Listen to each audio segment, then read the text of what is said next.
Fala pessoal, tudo bem com vocês, gente? Tudo certo? Bom, passando para atualizar informações do Internacional, e neste vídeo quero falar sobre o gigante da Europa que toma mais uma iniciativa para tirar Gabriel Carvalho do Internacional. Quero falar também sobre a rodada do Campeonato Brasileiro, que está deixando o torcedor colorado sonhar. E também, gente, a declaração de Roger sobre um contestado jogador que deve ficar no Beira-Rio. Te conto tudo isso depois da vinheta.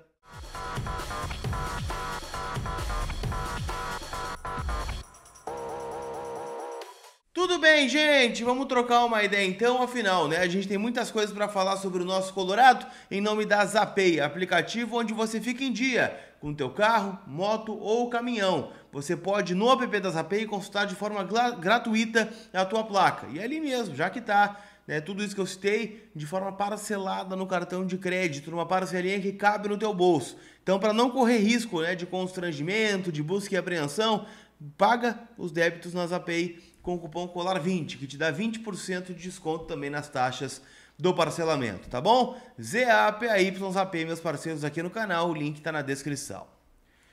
Turma, a vitória do Inter contra o Fluminense foi na sexta-feira, né? Estamos já no domingo, o Colorado volta só na terça, afinal estamos vivendo mais uma vez a data FIFA, né? Que é aquele período onde o foco vai para os jogos entre seleções aí que estão disputando vaga no Mundial de 2026. E o Internacional tem 3 jogadores envolvidos, né? Borré, Valência e Rocher, né? Os 3 estão convocados pelas suas respectivas seleções. O Inter, né, enquanto isso, faz seus treinamentos, mas eu quero falar sobre coisas extracampo aqui. A primeira coisa, né, eu informei lá em vozdogigante.com.br, ainda na sexta-feira, de que o pessoal do Arsenal, scouts, olheiros, vieram ao estádio Beira-Rio para observar Gabriel Carvalho. E, cara, isso é uma constante, né? Não tô dizendo que eles vieram só para esse jogo. Eles já estão monitorando há muito tempo o Gabriel e o que faz parte desse processo de análise, né? Entender como é o comportamento do jogador, fora do campo, dentro do campo, como reserva, como titular, quais as principais virtudes, como se porta com o estádio lotado, como se porta com o estádio vazio. Tudo isso é debatido, tá? Para que no momento certo, que deve ser na próxima janela de transferências, o Arsenal venha com uma proposta. O Arsenal já sinalizou em outro momento que chegaria a 25 milhões de euros pelo jogador, tá? O Inter diz que 25 é muito pouco, né? O Inter espera receber pelo menos 40 milhões de euros pelo Gabriel Carvalho, que é a principal joia aí formada pelo Inter nos últimos anos. Eles vieram ver Inter e Fluminense no Beira-Rio, o Gabriel Carvalho começou na reserva, mas entrou no decorrer do jogo ali na vaga do Bruno Tabata. O Roger já destacou sobre isso, né? Que ele tem jogado ali aberto do lado direito, preferencialmente, mas rende mais onde joga o Alan Patrick. Só que o Alan Patrick hoje é o principal jogador, talvez, do Brasil na sua posição. Então é difícil tirar ele dali. Então o Gabriel está adaptado, está no bolo e vai ser um jogador importante, pelo menos até a metade do ano que vem, que é certo que ele vai ficar. Afinal, ele não pode se transferir para a Europa antes de completar 18 anos. Então o Arsenal está dando uma olhada e deve formalizar uma proposta sim ao Inter, tá? O Inter aguarda essa proposta chegando. Se sabe que outros times do mundo estão observando ele. O Chelsea é outro que observa e outros mercados mais periféricos também estão estudando a possibilidade de fazer uma oferta para tirar o jovem atleta do Internacional. Tá bom? Enquanto isso, né, o Gabriel segue na reserva, a tendência é que comece no banco contra o Vasco. Só lá no dia 21 a gente tem muita coisa para falar até lá. Mas, né, o fato é que só tem 2 jogadores que estão suspensos. O Bruno Gomes e o Bernabé, né, a dupla de laterais do Inter, que levou o 3º cartão amarelo no duelo contra o Fluminense. Chance para o Bryan Aguirre fazer a sua estreia do lado direito. Ele que foi contratado em setembro junto ao Lanús e ainda não jogou, vai ter a sua primeira chance de mostrar potencial. O Bernabé vendeu um baita de um cartaz pro Roger, tá? O Roger admitiu que perguntou pro Bernabé sobre o Aguirre, afinal, eles são muito amigos, jogaram juntos no Lanús durante muito tempo. Ele disse, olha, professor, o Aguirre é um jogador que é melhor do que eu defensivamente e ataca tão bem quanto. Então, poxa vida, né? O Inter tem um lateral de fundamento aí do lado direito. Vamos ver se ele consegue jogar muito a ponto de tirar o Bruno Gomes do Internacional. Quem vai jogar é o René, lá do lado esquerdo, né? Afinal, o Bernabé, como eu disse, está suspenso. E o Roger já fez alguns alertas, tá? Disse que pede um voto de confiança para o René, já que ele está acertando tantas coisas, pede para o torcedor que também dê este voto para o jogo do dia 21 contra o Vasco, onde o René volta. ele destacou, né, que tem uma diferença muito grande entre o René de agora e o René de antes.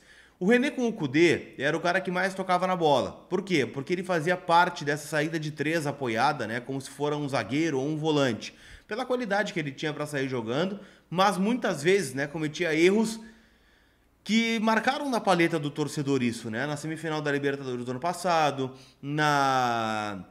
no Grenal deste ano, né, em outros jogos que o Inter acabou perdendo na Sul-Americana. Então ficou essa marca do René no Internacional.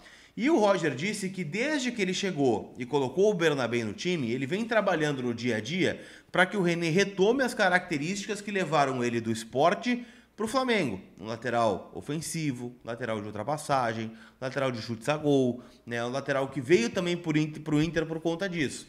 Um cara que também sabe atacar e não só, né, fique como o pensador da saída de bola do Inter. Então o Roger disse que vem trabalhando isso no dia a dia do CT e a gente vai ter, né, uma amostragem já no próximo jogo por necessidade, né? Afinal, o Bernabé, que está jogando muita bola, é o principal jogador do Inter, levou o terceiro cartão amarelo. E por isso, né, o Roger já fez um alerta, inclusive, né, de que a análise do departamento de futebol e da comissão técnica, ela não é macro, ela não é micro, ela é macro, perdão, né? Ela não analisa somente as falhas do René. Ela analisa o René no dia a dia, a liderança dele, o que ele pode fazer, as características de jogo. E muito por conta disso, a tendência é de que o René renove mais uma temporada aí com o Internacional, ficando pelo menos no Inter mais um ano, até o final de 2025, porque o Inter entende que ele é um jogador que tem condições de jogar aqui no Beira-Rio e que... Como é que eu posso dizer isso, turma? É um lateral que no mercado se encontra mais caro, tá? Jogadores inferiores ao René estão custando mais caros do que o René. É a visão que o Inter tem. Eu não concordo muito, mas a tendência é que o René renove por mais um ano aqui no Internacional. Olhando para a tabela do campeonato, ontem tivemos praticamente a rodada completa se encerrando, falta apenas um jogo que nos interessa muito, que é o Flamengo contra o Atlético Mineiro pelo Brasileirão, lembrando que eles jogam hoje pela final da Copa do Brasil.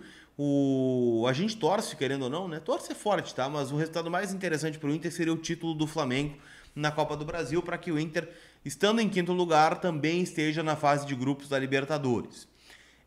Mas falta, né, o jogo do Flamengo, a gente torce pelo Atlético no Brasileirão, né, para que o Inter permaneça na frente do Flamengo, por mais, né, que se o Flamengo for campeão, como eu disse, não fará tanta diferença nesse aspecto.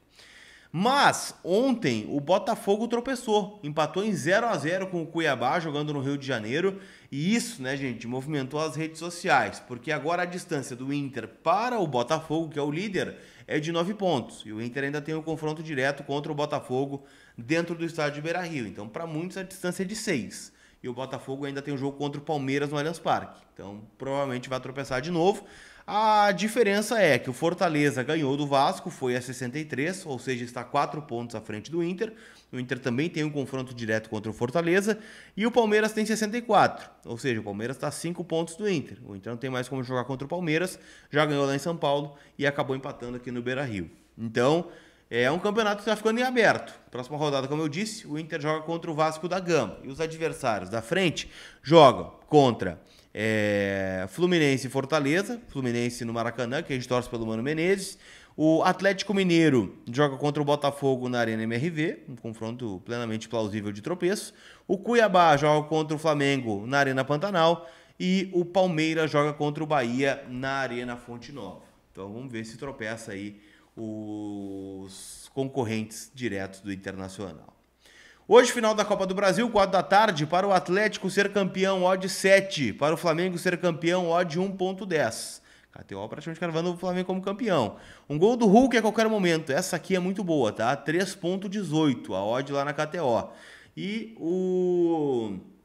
um gol a qualquer momento do Gabigol, 6.48. O homem gosta de final de campeonato. Ele já fez 2 no jogo de ida.